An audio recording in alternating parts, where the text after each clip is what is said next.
Malgré une évacuation il y a 2 semaines, ils sont à nouveau une centaine à vivre dehors, porte de la Chapelle. Parmi eux, Gazem, venu du Soudan par l'Italie, il nous montre la tente où il a passé les 10 derniers jours.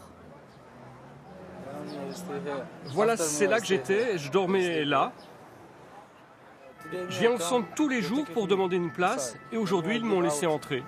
Mais tout le monde n'a pas cette chance.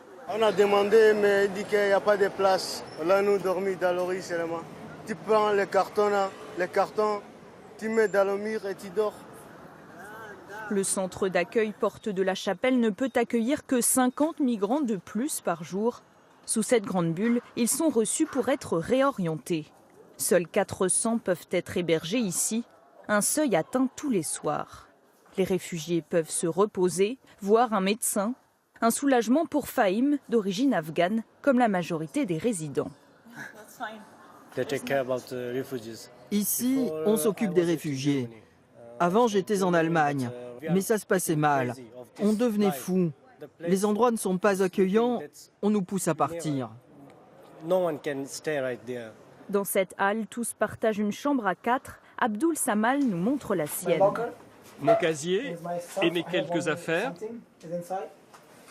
Et ça, c'est mon lit. Un lieu organisé, tenu par 120 salariés, loin de ce qu'était la jungle de Calais. Un exemple à suivre selon son gérant. Il faudrait essaimer ce centre sur d'autres régions. Si on n'avait pas ouvert, on aurait un campement de 13 700 personnes sur Paris.